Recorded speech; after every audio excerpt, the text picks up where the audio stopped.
Pertanyaan Idin Gemilang. Assalamualaikum Ustaz, mohon penjelasan perbedaan tarekat, syariat, hakikat, ma'rifat.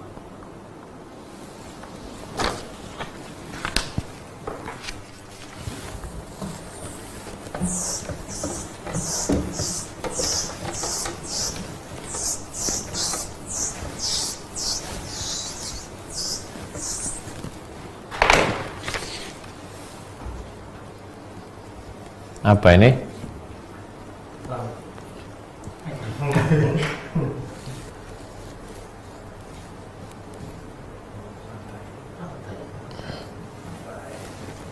Lalu kemudian di atas laut ini ada sampan. Namanya lancang kuning Blairmal. Ya. Kemudian di bawah ini ada kerang. Di dalam kerang ini ada permata yang bercahaya.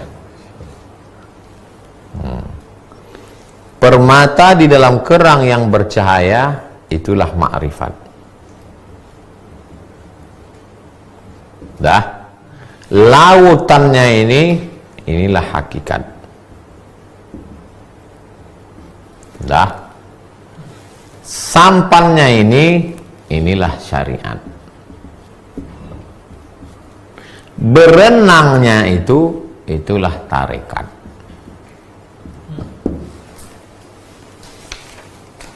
Gimana? Jelas Idin Gumilang.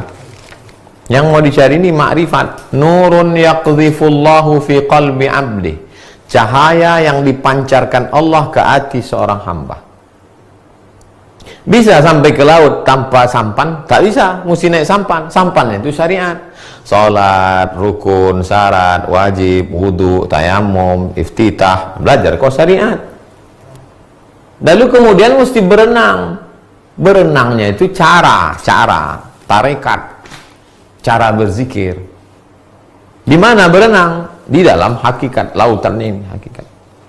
Ma'rifat yang mau dicapai adalah permatanya. Itu perumpamaan saja.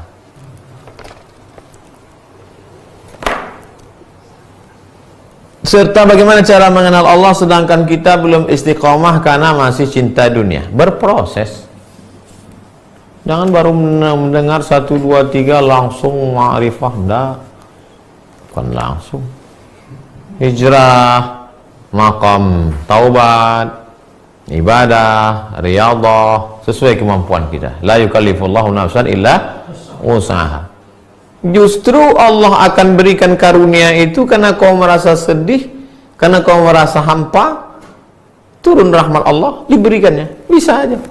Tu'izzu man tasha' wa tudhillu man tasha'. Pak Maman Suherman, Ustaz, apa yang harus kita lakukan untuk mencapai maqam ma'rifah? Riyadhah. Riyadhah. Apa riyadhah itu Pak Ustaz? Melawan hawa nafsu.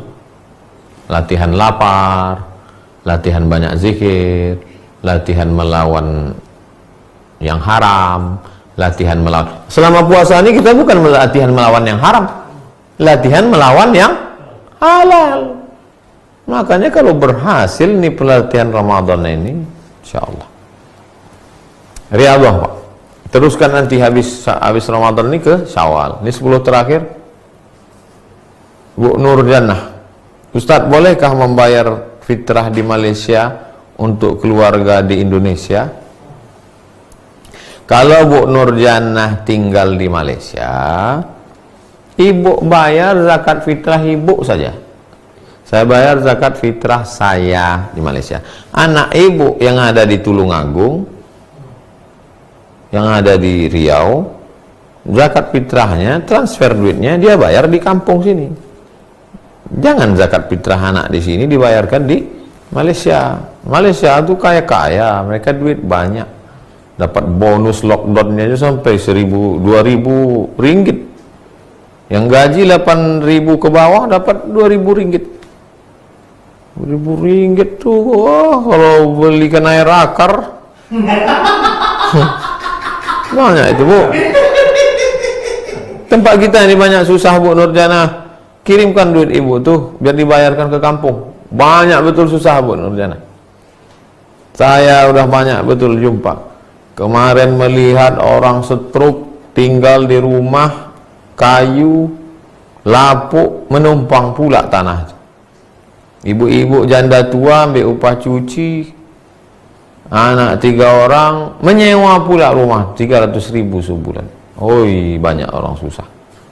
Bantu tetangga. Pak Arizu Kazura, Ustadz, apakah benar seluruh alam semesta dan isinya berasal dari Nur Muhammad? Saya pernah dengar Ustadz di Kalsel berkata seperti itu.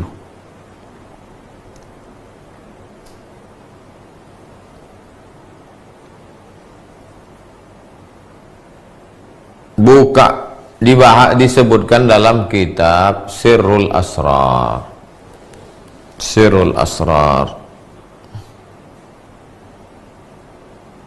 Kemudian Syekh Yusuf Qardawi menulis dalam Fatwa Mu'asirah, fatwa kontemporer, kalangan orang tasawuf mengatakan makhluk yang pertama diciptakan Allah Nur Muhammad. Kemudian yang lain mengambil dari hadis yang pertama diciptakan Allah adalah qalam. Lalu kata Allah kepada qalam, uktub ya qalam, nun wal qalami wa ma yasturun. Ini mahallul khilaf, lama ikhtilaf tentang ini. Kenapa mereka ikhtilaf? Karena tak ada hadis menyebut, maka mereka ikhtilaf. Jadi kalau ibu dengar, bapak dengar ada orang menyebut yang pertama diciptakan Allah Nur Muhammad, jadi ambilnya pendapat ini. Yang mengatakan pertama diciptakan Allah qalam, diambilnya dari hadis. Adapun hadis riwayat Jabir, innahu nuru nabiyyika ya Jabir, hadis itu mukhtalaf fih. Sebagian mengatakan hadisnya dhaif, tak bisa jadi dalil akidah. Sebagian mengatakan naik ke derajat hasan karena banyak ditopang oleh dalil-dalil lain. Terakhir yang kelima, Pak Rahmat, Ustadz, apa benar tak boleh berguru ilmu makrifat lebih dari satu mursyid? Itu adabnya Pak Rahmat. Adab kita kalau mengambil zikir ke kiai tuan guru ini, kalau kita mau mengambil lagi ini, kita izin dulu. Adab itu nanti ada dibahas di situ, menjaga hati syekh, stasiun keberapa, nanti ada sebelum habis. Tuan guru saya, kata dia, oh itu kawanku juga, kau ambillah pengetahuan. Jadi belajar fikih, halal, haram, makruh, mubah, syarat, rukun, wajib, sunat, sunan muakkad. Belajar ke ustaz ini, belajar. Ini tak ada terkait dengan masalah hati. Tapi kalau zikir ini kan masalah hati. Kalau kata gurunya, boleh kau belajar sama dia. Ustaz, saya mau belajar zikir sama siapa? Kau tinggal di mana? Saya tinggal di Sumatera Utara. Datangi tuan guru Syekh Dr. Zikmal Fuad di Besilam. Kau tinggal di mana? Saya tinggal di Riau. Datangi Syekh Alaidin At-Tari, mengambil dari Syekh Aidarus. Syekh Aidarus mengambil dari Syekh Abdul Ghani. Oh, saya dari Aceh. Di Aceh ambil dari murid Syekh Abdul Ghani.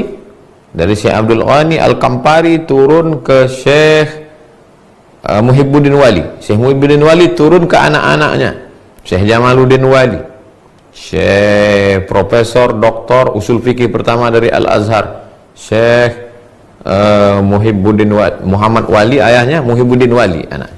Dari Syekh Abdul Ghani turun ke Syekh Muhammad Wali, Syekh Muhammad Wali turun ke Syekh Muhibbuddin Wali, Syekh Muhammad Wali turun ke Syekh Jamaluddin Wali. Ulama-ulama Aceh. Kau dari mana? Saya dari Jawa Barat. Ambil dari murid-muridnya Abah Anom. Kau dari mana? Saya dari Jawa. Ambil ke Habib Lutfi bin Yahya, Pekalongan. Saya di Kudus, ambil dari Mbah Arwani, almarhum. Mbah Arwani punya anak 2 orang, sekarang di pesantren Yambo. Mereka spesialis Quran, tapi juga mereka ada ilmu tentang zikir.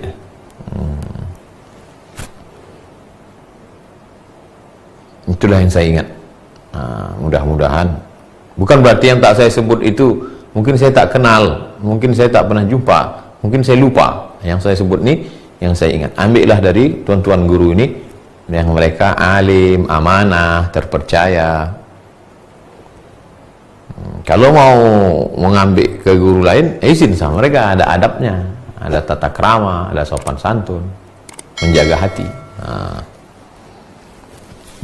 Itulah kaji kita pada kesempatan ini, mudah-mudahan bermanfaat. Besok kita ketemu stasiun yang ke-49.